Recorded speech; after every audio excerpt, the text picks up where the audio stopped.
And today we are going to explore joy. Um, it is a very important quality in Buddhism. The Buddha talked about it quite a bit. And we'll also explore our attitude toward practice. First, I'll lead a guided meditation on joy, well-being, and positive mind states. Then we'll have a chance to move our bodies and engage in mindful movement with Emily. We'll have a short break after that, and I'll share then about joy and some of the obstacles. And after that, if time permits, we'll break out into small groups where we can explore what gets in the way of joy as we practice. So, taking a meditation posture. If you're seated, allowing the spine to stretch upward to the sky. Aerating the vertebrae with space.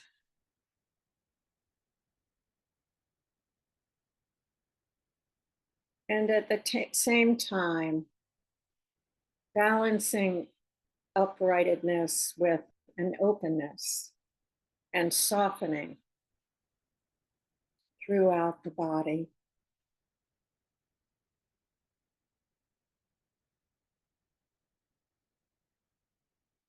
Taking 2 or 3 slow and long breaths, allowing the out breath to be longer, if possible, than the in breath.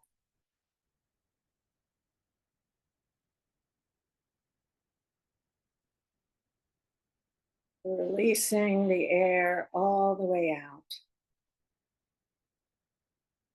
a little longer than you normally would.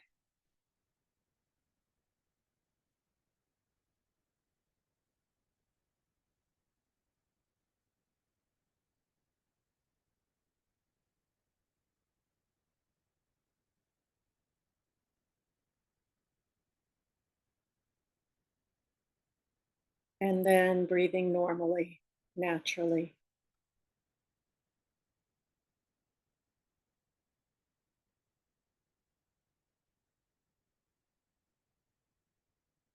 Softening the shoulders,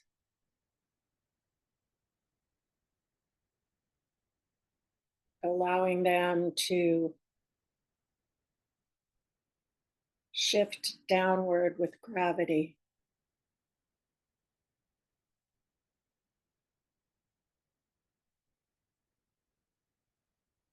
Softening the face.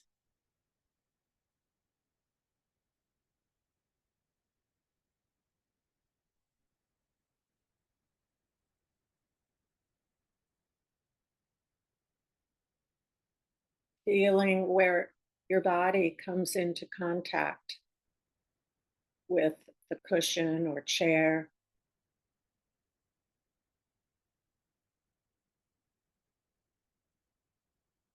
With your feet.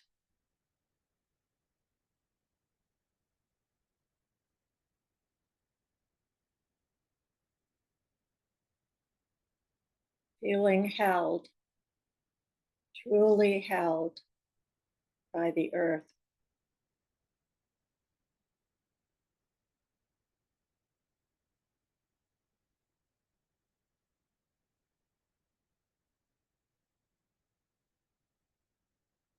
Feeling the weight and embrace of gravity.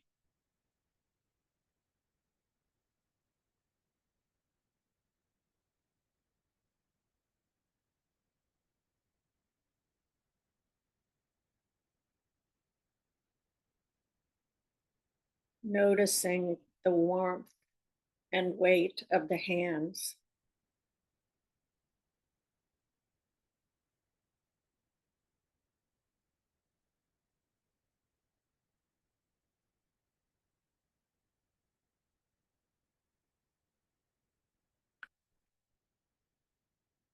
and allowing awareness to fill the entire body,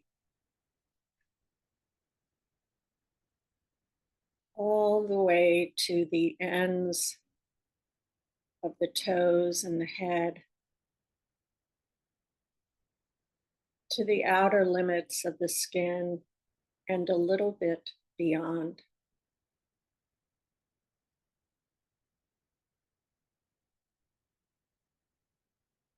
This is the energy body.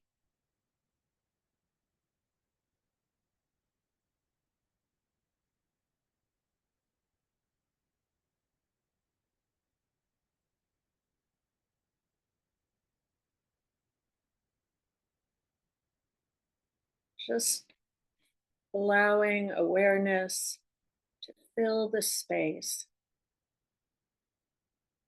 as if we're sitting in a cocoon of awareness.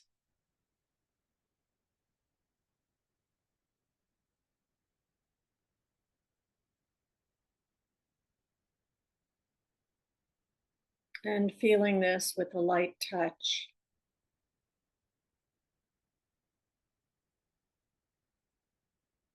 Whatever you sense is okay.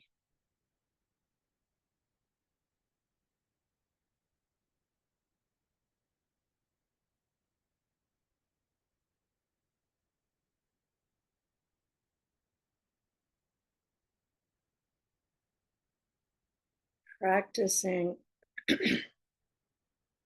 filling the body with awareness and kindness.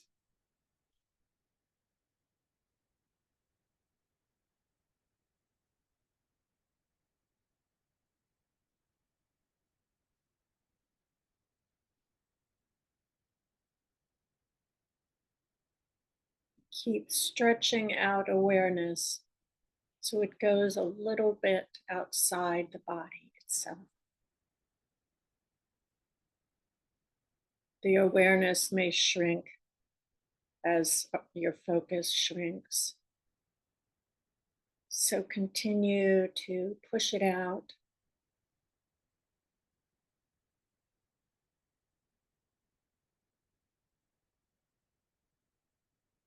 Taking in the entire energy body.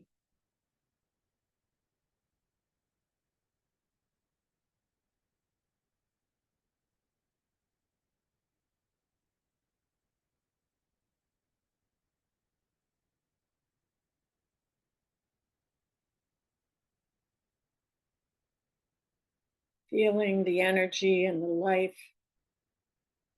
the aliveness through the entire body right now, in this moment now.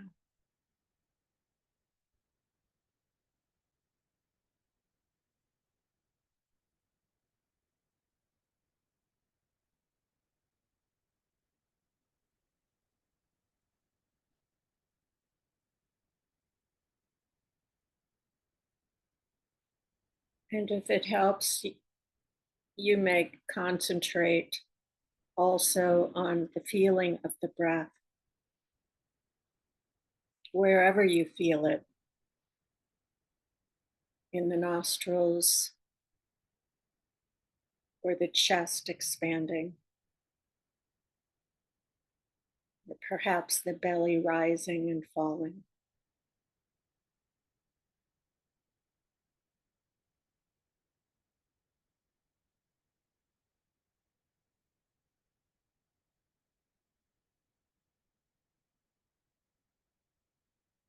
Feeling this inside the energy body,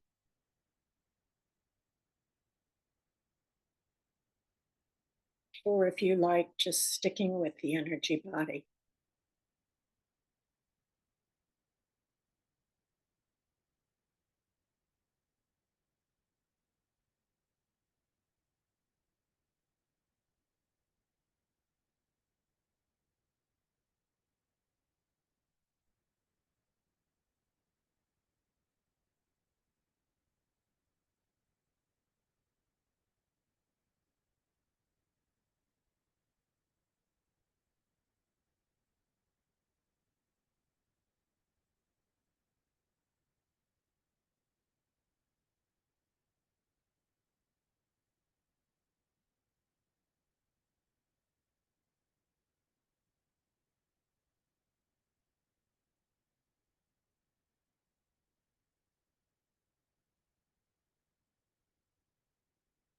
feeling the breath and the body from the inside out.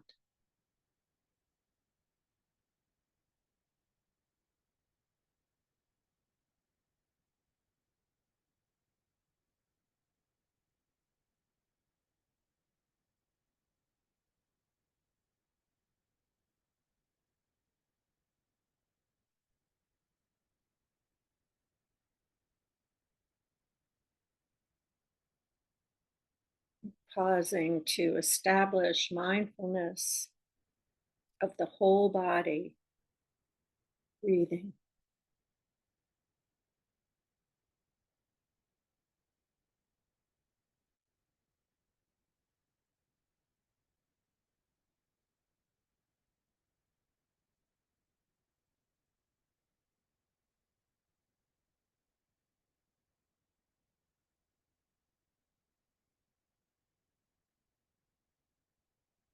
And when the mind wanders, simply bringing it back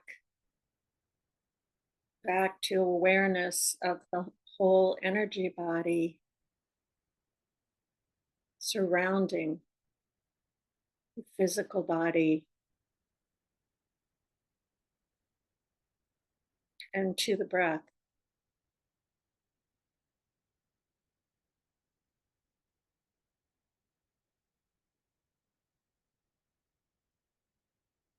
Just returning with kindness whenever the mind gets caught.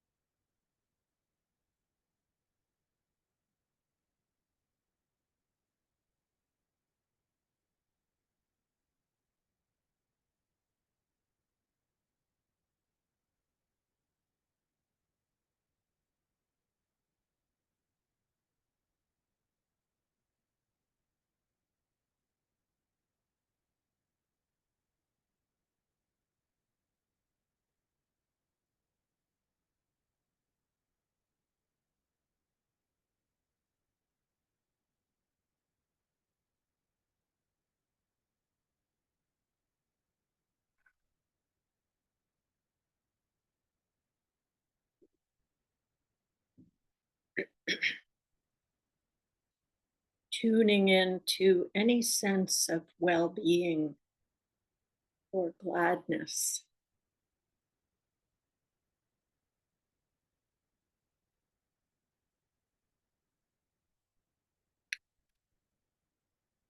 It may be subtle, gentle.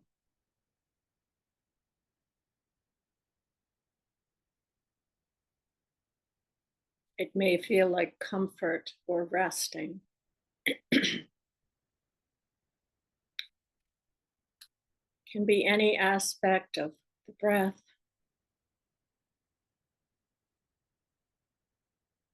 the aliveness of the body, or even sounds.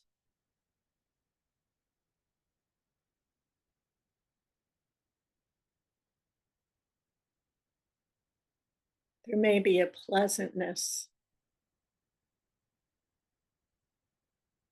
or a sensation or energy arising somewhere in the field of the body.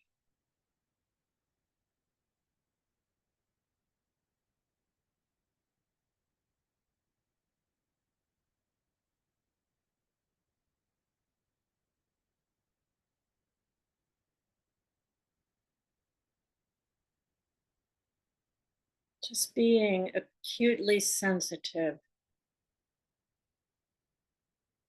to sensations in the energy body and to a sense of well being.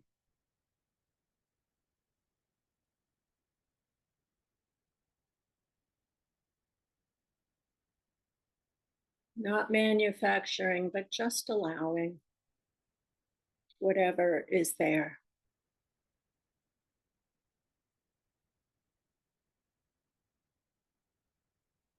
It may be an absence of stress or worry, or a sense of calm,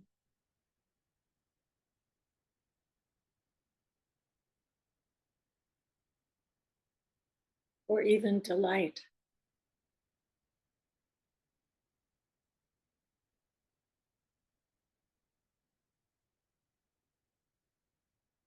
Whatever its texture, it's alive.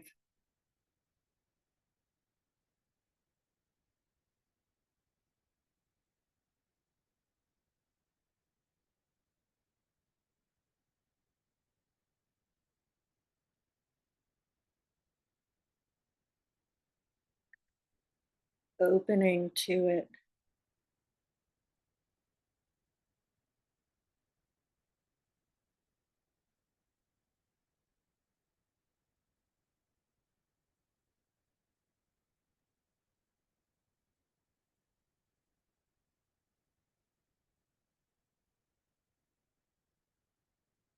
allowing yourself to be touched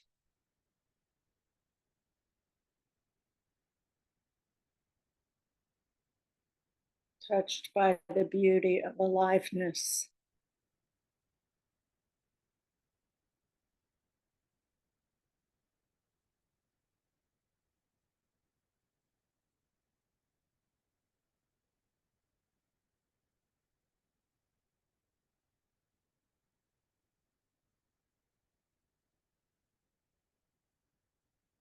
opening more and more and letting it be known.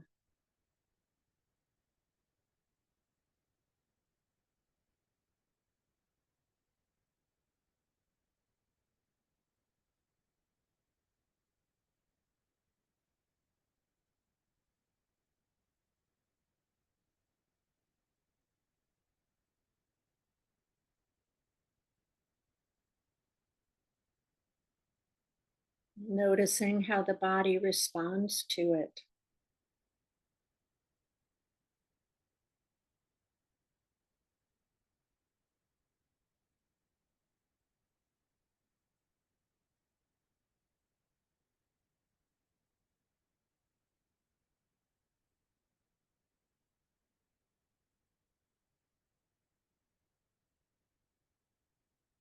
Where is it felt?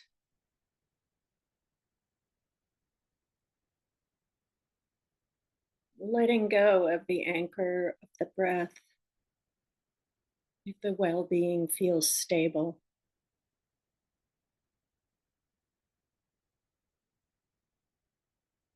and immersing into this sense of comfort and well being.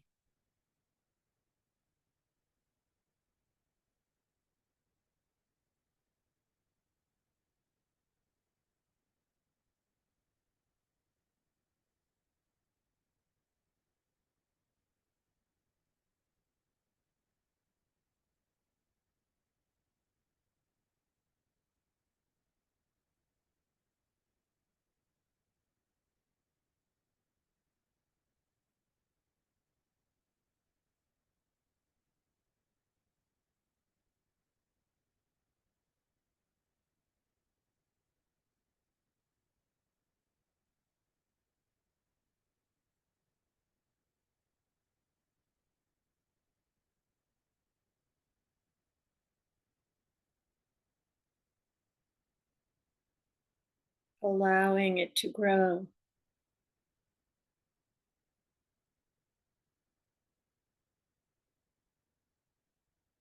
allowing it to permeate the heart and the body,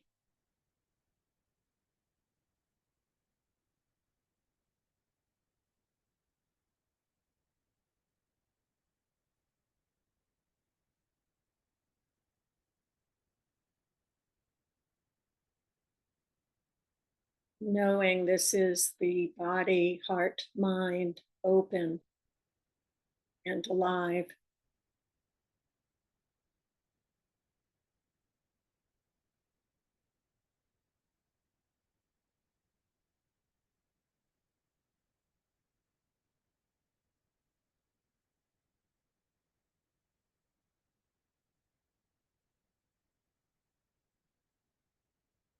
receptive, fully receptive to the good.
Breathing into spaciousness.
And we probably are all familiar with the way that sitting helps us see our mind states, see our moods.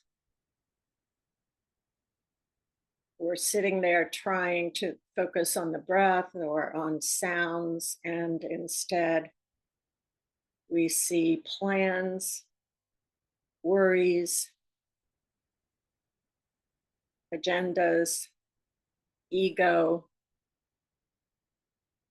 passing through us. We see that the mind is very often shattering. It's just free roaming thinking. And we get a sense of how that is stress.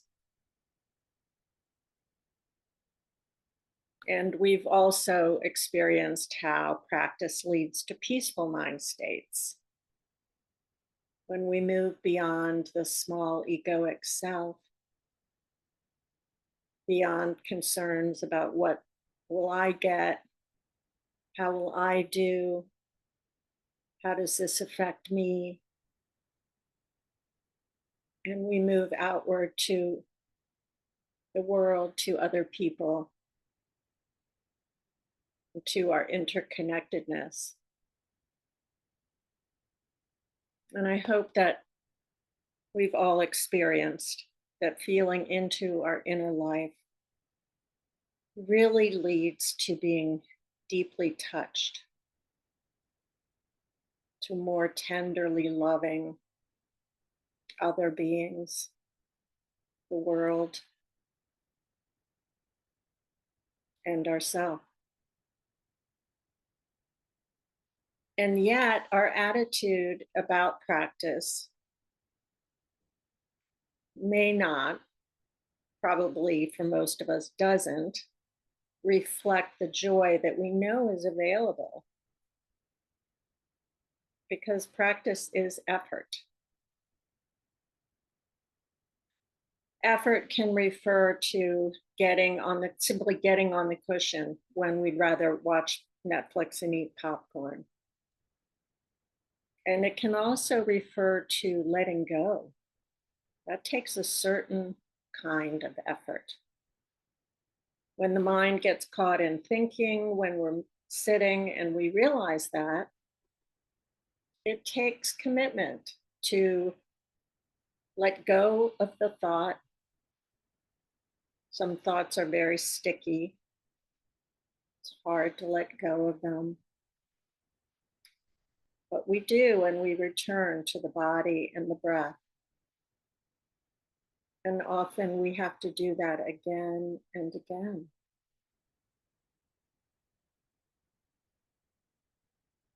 So we use effort and discipline to relax the thinking mind and let go of striving and figuring out and planning.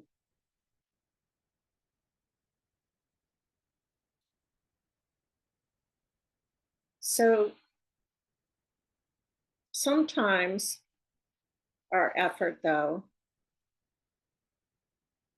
is misdirected. I recently was very interested in taking a course offered by the Gaia House in the UK. And I really had sort of a spiritual longing for this. And I didn't realize it was being offered by Insight Meditation Society in Barrie. And I didn't realize it was being offered. And I found out about it 3 days after the deadline for applying. So I called the director and she said, oh, sure, 3 days is nothing. And then she talked to the people who are actually running the program. And it was a lot harder than she realized because people interested in the course had come to a gathering during the summer and a lot of materials had been distributed and applicants were supposed to absorb this material and write about their responses to it in a document. So I was finally given permission to apply, but I had to get this document in a day, and that involved absorbing these materials. And I was holding, until I found out I could apply, I didn't realize there were all these materials. And I was holding that desire so tightly that I had no perspective. I was clinging, and my mind was very small. I just had to get into this, this would expand my practice and it would bring happiness. But I was doing the most basic thing we're advised not to do, which is clinging. I was obsessing. So finally, I called or I emailed the person in charge and said, I've decided just to let it go for this year and to apply next year. And she said, oh, thank you. That sounds like you have wise discernment. And I was disappointed, but it was right. It was the right thing to do. So it's just interesting to me how the desire started out very wholesome. And then the mind just closed around it and it became an object that I had to acquire. Even though, as I learned more about it, I realized it was kind of impractical. And what was I going to stay up all night and meet this deadline? I'm not in college anymore. Can't do that. And so it's interesting because I think that's illustrative of how we can respond to the Dharma and to practice.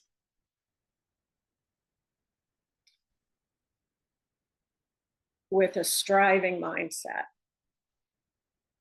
So the way we approach practice is most likely how we approach life. Many of us do have an underlying concern as we practice mindfulness and meditation that we're somehow deficient. Maybe as we sit down, we appreciate that there's a chance we're going to encounter some difficulty. It's difficult physically to sit, but even psychologically, because meditation can bring us face to face with some of the difficulties in our life and in our hearts. And so meditation does take perseverance. It can be dry and boring in between the times that it feels juicy and rewarding. And it's worth stepping back and noticing, what is our approach to practice? And does it reflect our habitual, conditioned attitudes about life itself and about ourselves?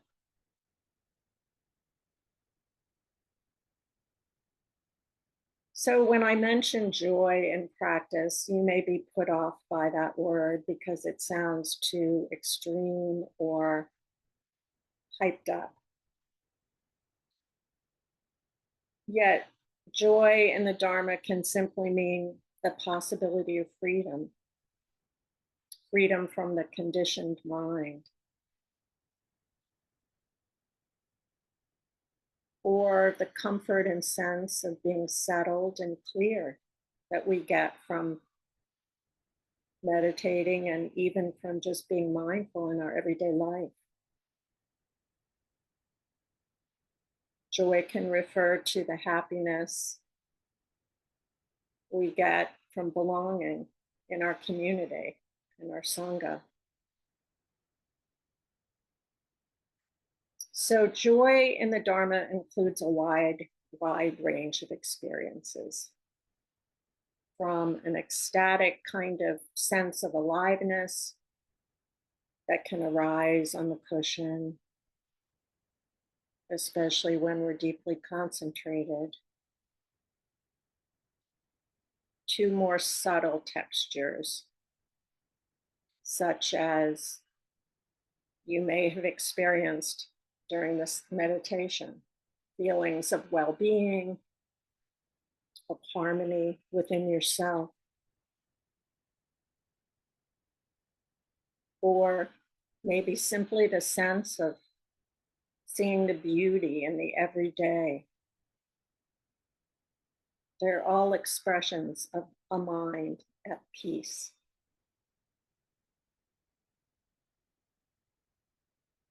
Joy is not about sensual gratification. It's not about success or the separate egoic self. It doesn't involve the sense that you've gotten what you wanted, that you've gotten ahead of anyone else. It doesn't involve agendas. The context in terms of the Dharma is the Buddha talked quite a lot about joy. Joy is one of the factors of enlightenment.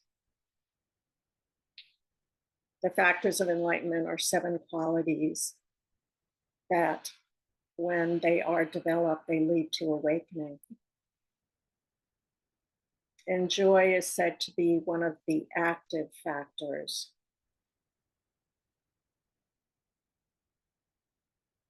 One is investigation, which means really looking at what you recognize is happening, deeply looking at the nature of your experience. The second is effort, which involves engagement with the Dharma. And out of that comes joy.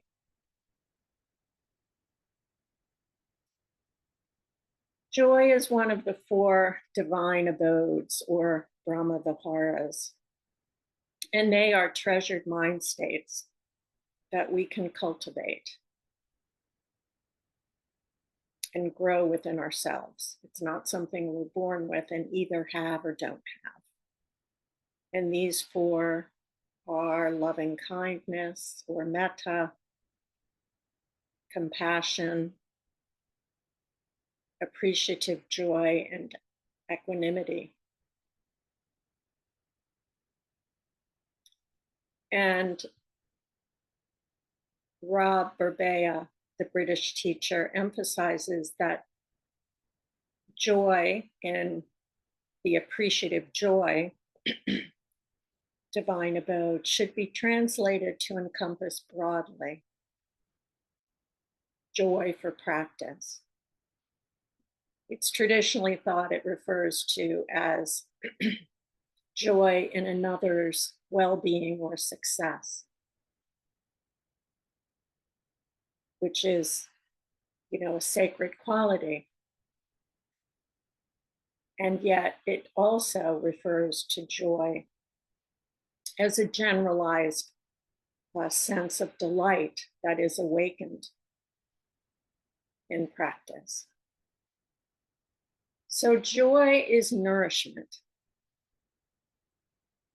And the more that we feel we have enough, the more the mind moves beyond greed, the less stingy we are. And joy helps that. It helps us move beyond a feeling of deficiency. And the outcome of joy is equanimity, the ability to stay steady and spacious.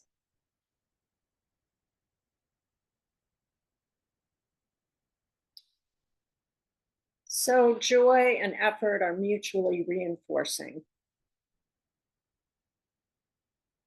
With joy comes a confidence and an aspiration to continue practicing to awaken.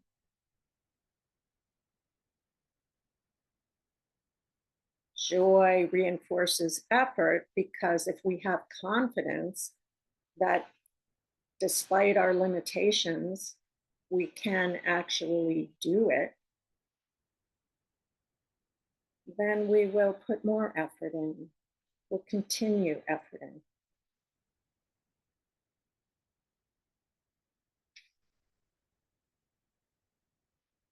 And joy is an antidote to the patterns of mind.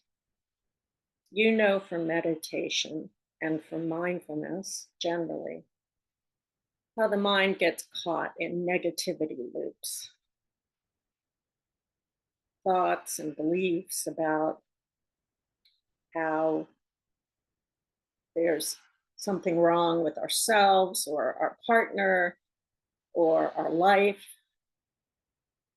Those thoughts get embedded and the brain goes around and around with them.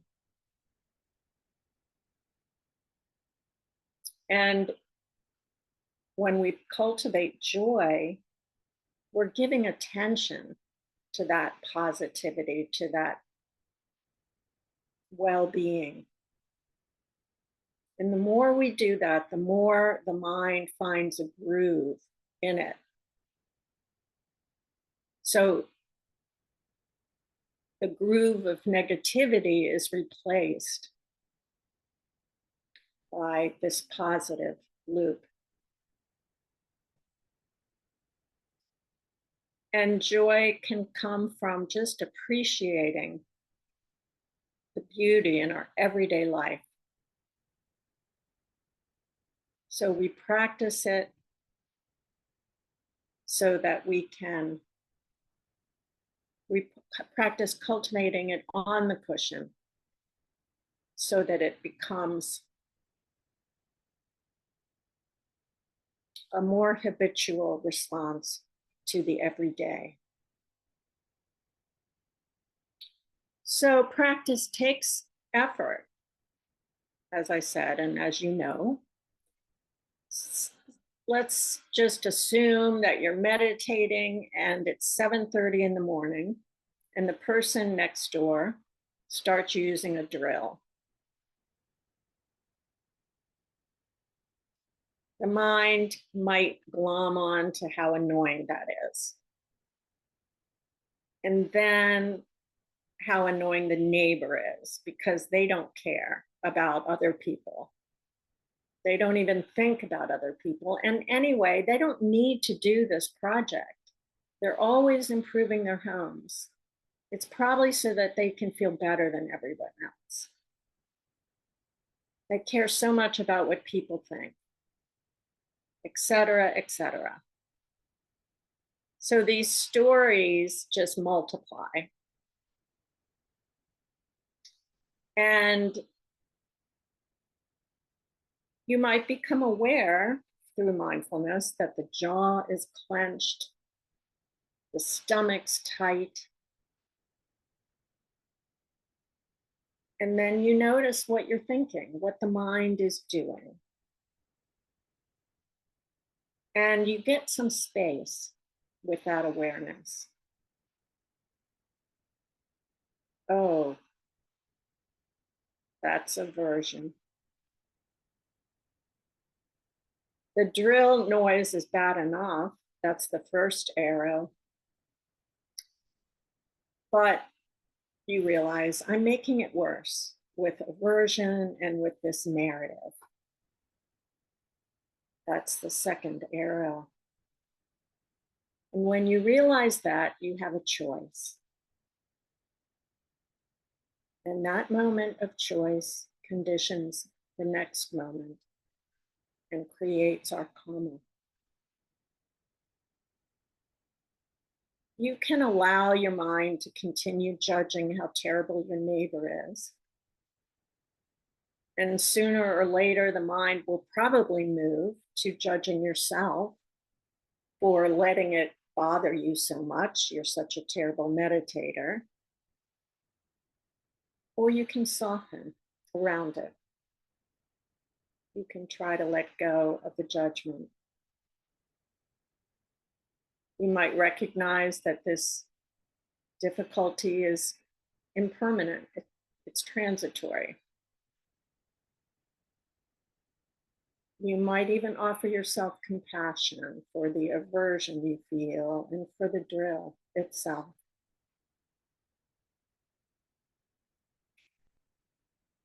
The experience of aversion is suffering. And so you can offer yourself, your tense body, compassion and encouragement.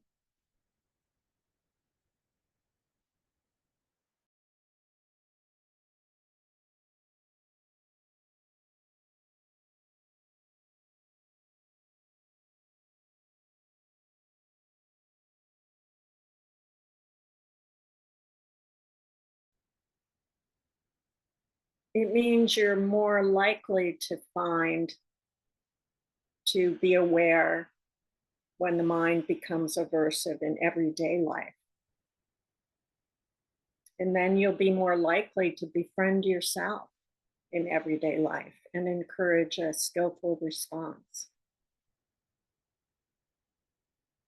because you've practiced it on the cushion.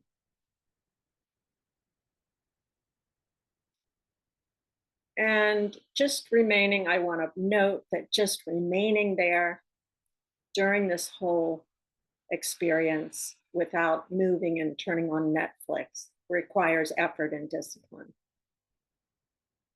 And perhaps the wise thing is to move to another place to meditate in this scenario. But first, before that, it's wise to stay with the impulse that comes up. Stay with the aversion so that you can investigate it and learn from it. Everything we care about requires effort. If you look at your life thus far, you'll see that what you've cared about most deeply has probably required sustained attention and effort. Raising a child, tending a relationship, working at a job or on a project. And different traditions in Buddhism have various views of right effort. Some kinds of Zen practice emphasize stillness. And so in some Zen communities, when they get together to meditate, an individual will call out, "Don't move," or "Wake up." when a student fidgets or falls asleep. And Theravadan teachers, that's our tradition, when they lead heart practices, they emphasize that the body should be comfortable and lying down is encouraged. So we all get impatient and restless and fall into self-doubt. And Christina Feldman, the UK teacher from Gaia House, notes that over her years of teaching, she sees a few different kinds of meditators. So it's instructive to hear her. She says there is the striver. And I think that is probably the type that is most relevant to us. The striver has inflated expectations and puts a lot of pressure on themselves.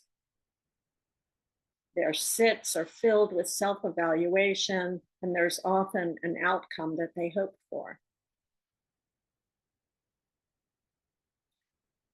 They think meditations should have some kind of wonderful or dramatic experience, especially if that has been experienced in the past. So wanting and expecting an outcome is one hallmark. And so is self-judgment. What arises with self-judgment is sort of a running commentary during a sit about how much one is thinking, and then concluding if there is a lot of distraction that one is a bad meditator or one isn't trying hard enough.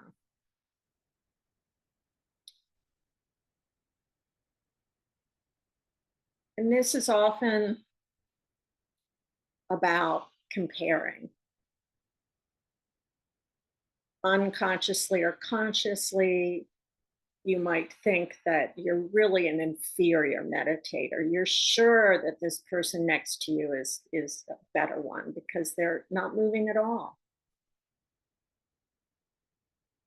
And that really arises out of a preoccupation with self.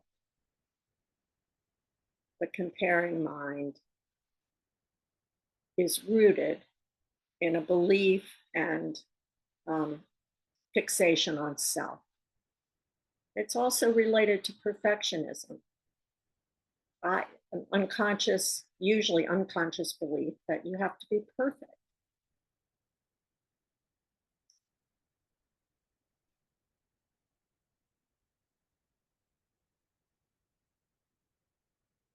So these mind states and attitudes can really close us off to the freedom and spaciousness that meditation can lead to. And also it blocks, it solidifies the egoic separate self, which really blocks the feeling of interconnectedness, which is one of the great fruits of practice. So if you find this happening when you sit, it can be really helpful to label your thoughts in a kind voice. Whisper to yourself, judging mind or comparing mind. And know it's universal, especially in our culture. Labeling normalizes it. It helps us be aware of our patterns, and it helps us see how pervasive it is. And if you can bring a sense of compassion to that judging, stressing attitude, that really aerates your heart, your mind, because you suffer when you compare. You suffer when you put so much pressure on yourself during a sit. And we want to honor the sincere, the sincerity of our intentions. We're not sitting so that we can feel superior. We're sitting because we're deeply touched by the practices. So perhaps when that happens, you can identify comparing mind, judging mind. You can recognize this is suffering. And you can give yourself some self compassion. And I'll briefly mention two other types of meditators. The aversive practitioner is really related to the striver. They think practice is onerous, and that can come because there's so much pressure being applied. One symptom is spending a lot of time in fantasy and daydream. The third type is an ambivalent practitioner. And this is someone with deflated expectations of themselves. They show up, but they think the rest is luck. And that really reflects an idea that life is just something that happens to us. We're not really a conscious participant. And they are undervaluing their potential. They have a limited self view. They don't realize the extent to which they're capable of awakening. And finally, there's the warrior practitioner. And this kind of meditator has a view that life is filled with obstacles, and every obstacle is an enemy to be overcome by sheer will. And that includes aspects of yourself. And so the good news is we can practice identifying these tendencies within us. And then we can practice wisely to respond to them. When you're aware of comparing or judging, you can look into your body and see how you're feeling, how the body is holding this energy. And you can also give yourself some compassion. Befriending and compassion is crucial.